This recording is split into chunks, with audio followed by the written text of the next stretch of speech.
Me and Jill Roord, we were in the same age, and we both got the call up for the national team. And it's so weird, like it was all going so quickly, and now looking back to it, I know it was a special moment, but at that moment you just living your life, and it goes so quick that at this point I can look back and I'm thinking like, oh my God, that was so special.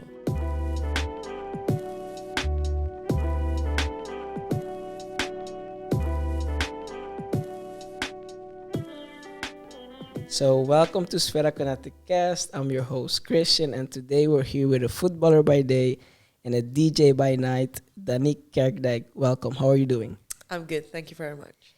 Very nice. I know you're very busy. We really appreciate you taking the time coming here and being interviewed. You have a very inspiring story, and we really want to share it with the youth. So we just start with the easiest question, going back in time. Who is Danique Kerkdijk? I think from a little girl, the age of 5, I was always inspired to play football. I never meant to be a professional footballer, but my parents always teach me that you have to do whatever you love. So that's how I live my life so far, actually. Amazing. And you've had a great career. You played for FC Twente, Bristol City, and Brighton Hove Albion, and also again afterwards for FC Twente. Are there some pivotal moments during your career, because you just recently hanged your boots, that you still remember of amazing times at these clubs? Yes, so many. Too many, actually. Well, the first one is the moment that you're actually going to be picked. So I remember I was on camp with my high school. And I remember my dad texted me and he was like, well, next year you are playing for FC Twente. And I was like, oh God, how am I going to do this? I have to move schools. I have to move.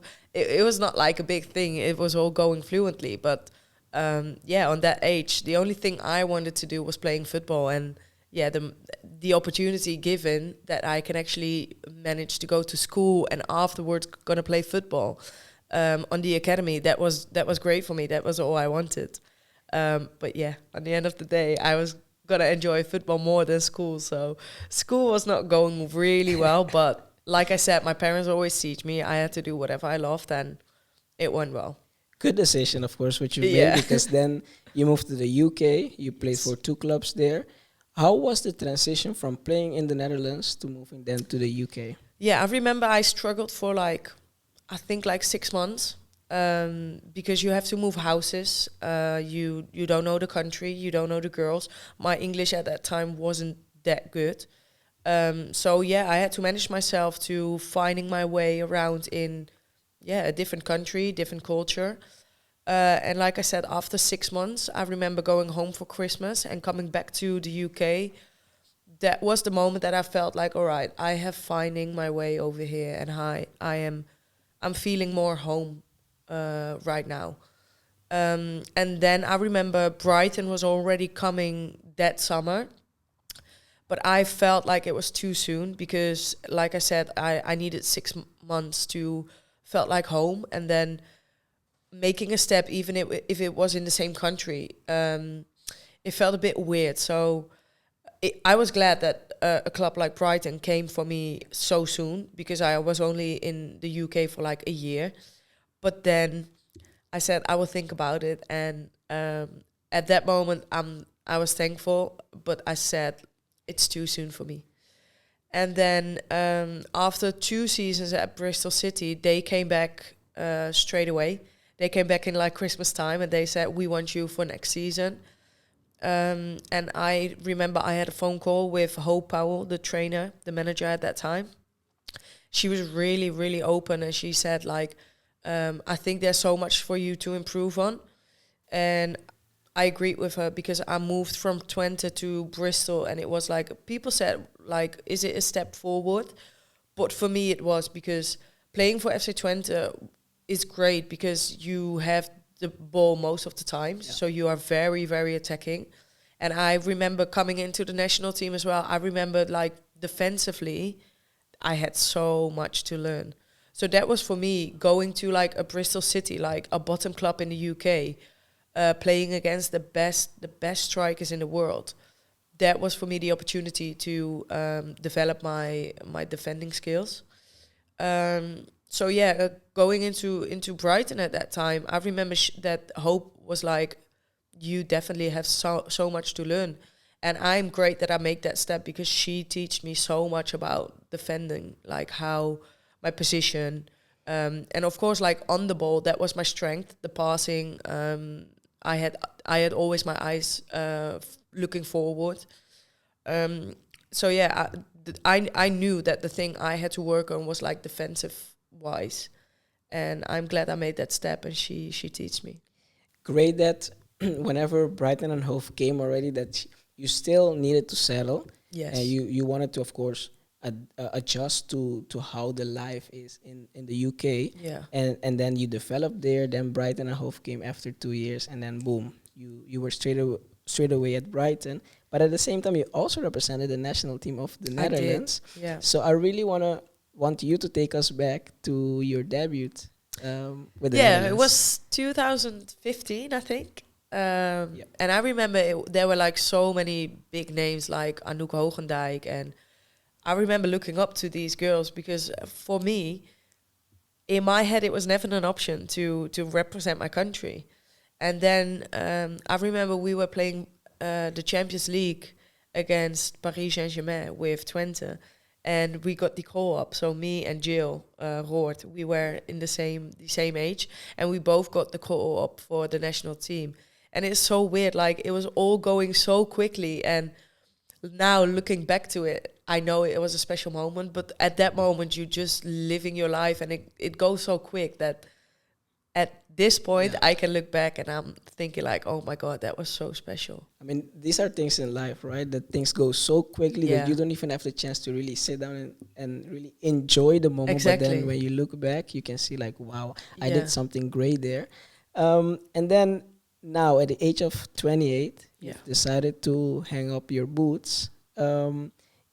Share with us one of the main reasons why you wanted to continue. And then we will deep dive where your focus is now. But well, there are so many things that I like to do, and going to the UK, playing football, and living as a professional athlete, that was the best time I had in my career. I think Brighton and Hove is a great club, and also the facilities and everything. Like I said, you can actually live your life as a professional athlete. But then my sister got 2 little kids, nice. My niece and nephew. So of course, like I don't want to be the aunt on FaceTime all the time. I want to see them growing up, and I want to be part of their life. So that was for me the decision to coming back to the Netherlands. Also because we had COVID. And even when it's England, when it's lockdown, it's quite far away. Yeah. So I remember I was glad that at Brighton that time we had a couple of Dutch players. So Davy Pruppe, for example. I was glad that he was there because, being in a lockdown and not knowing what's going on, I was glad I had a Dutch person that I could talk to. So that was also one of the main reasons. I remember when everything opened up again, I spoke with Hope Powell, like I said, and she was like, well, please play one more season for us, and I will make sure everything is going to be easier this year. And even with COVID, she was lovely. She always tried to do the best for us as players. Even when the club said, you're not allowed to travel, she was like, just go. I will make it work. Don't tell anyone or whatever. She always stood by our side, and that was great. But then, like I said, my sister got 2 little kids that I want to see to grow up. That was my main decision to go back to the Netherlands. And I lived with Inessa Kaagman at that time at Brighton. And I remember that her granddad or grandma, I think her grandma, passed away at that time. And she couldn't be there because of the travel and our schedule at that time. So I was thinking like, all right, my grandparents are going to be older, and what is the main reason in life? And for me, that's family. So that was also one of the reasons that I wanted to go home. And I'm glad because at that moment, my grandparents were still alive. So I made the decision to go home, and my grandma passed away like my first season back at 20. And I'm glad that I made that decision because I could be there. I could be there to share that moment with my family. So after all, I am glad that I made the decision to come back home and play for FC Twente 2 more seasons. It wasn't going as I wish it went, but I'm glad I finished my season and my career at the club that I started.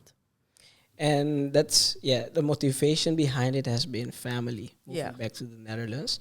And now the decision to let's say, hang your boots is maybe that, I mean, coming back, it wasn't really what you expected it to be. Yeah. And I think another topic we will discuss is about your DJing career, which we're very interested in learning more. But thanks for sharing that. But you were mentioning in the beginning, when you make your transition from the Netherlands to the UK, it was, of course, a difficult time.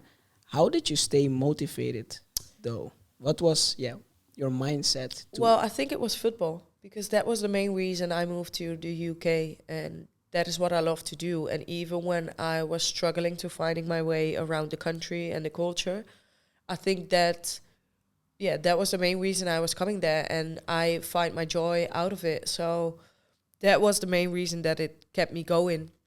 But also a part of it was music, because I think for the most of the athletes, music is quite a big topic that they get. Like even if they struggle, music will keep them going, or whatever it is. You always have that song that you hear and it remembers you of one of these moments. Yeah. And I think that's what for athletes is also the motivation, or most of it. So I always loved music beside of football. And then when I was in the UK and lockdown was going on, I had so much time that I didn't do anything with. So I was like, all right, let me have a look online what there is to do. And then I actually find like a DJ girl that was living one street away from me. And I was like, well, can I not have any lessons or something? Because I'm interested in going to be a DJ or like learning to do it. And then she was like, yeah, sure, I can teach you. And I literally came there on like, I think like a Tuesday evening or something. And I spent like 3 hours there. And she was like, you are so good in it. You should keep going. You have the feeling. So that's a good start.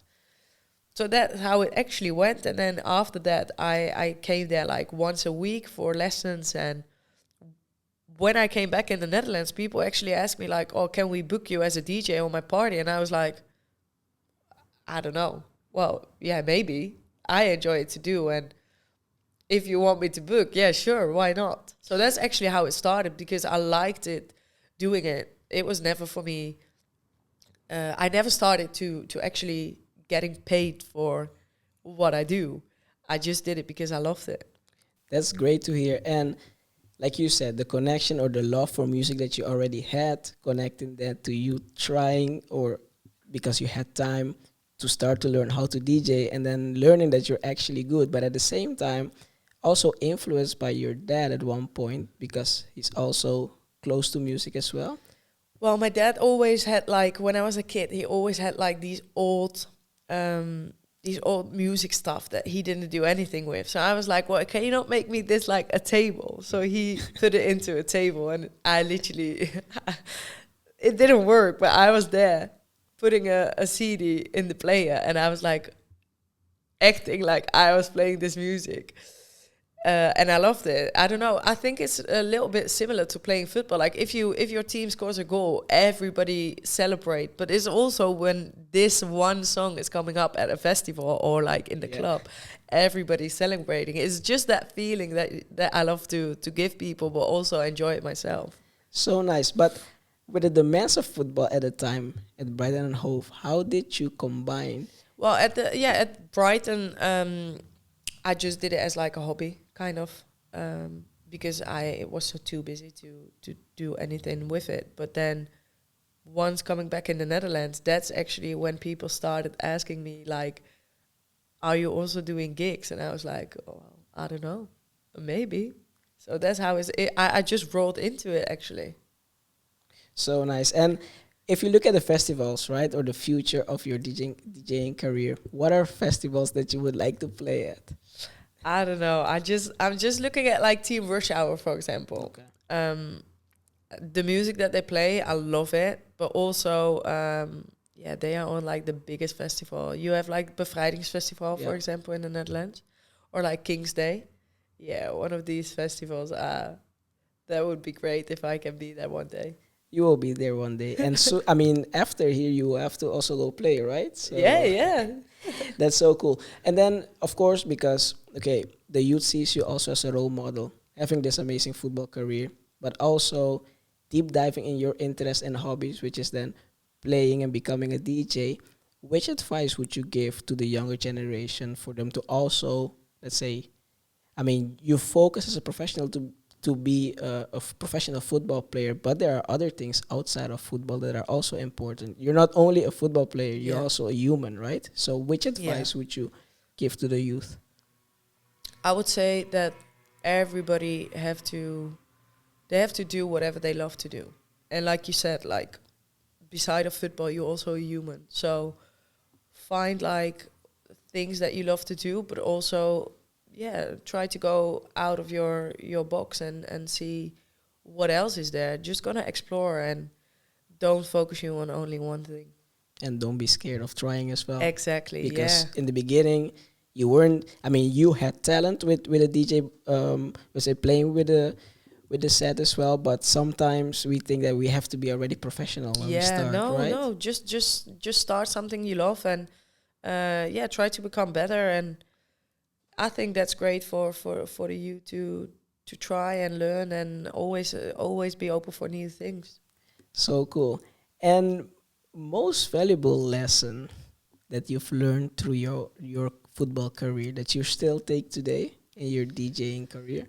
Not really in my DJing career, but like my housemates from last year, they all moved to different countries now, and they are in the beginning of like great careers. So I always keep telling them like, believe in yourself. Even when nobody else does it, believe in yourself, because everybody that plays football is like, they are a great footballer. They have great talents, and please believe in yourself, because sometimes the world can be tough, but never give up, because they, like I said, they are great and they will do great, but they will only do great when they believe in themselves. So great. So thank you so much for sharing your Thank insights and experiences with us today. Of course, it's a pleasure. You're busy, but you still took the time to share some amazing experiences also with the youth, also as a great role model. But when, if they want to find you, where can they find you? Which platforms? I'm really active on Instagram, but soon I will be active on LinkedIn. Good. Yeah. So if they want to reach out to you for bookings, it can be Instagram. Yeah, in my Instagram there's like an email that they can go into, and then one of my team will come back to them as soon as possible with whatever question. But they can also DM me. That's fine. I will try to respond on everything, but most of the times I will send the email. That's quicker because I'm not always on my Instagram. But yeah, they can reach out and see whatever they want, and we make it work. We make it work. We make it work. Great. So yeah, looking forward. We will be at Tomorrowland to see you as well. Maybe. Yeah, it will be great. So thank you so much. You're welcome. Thank you.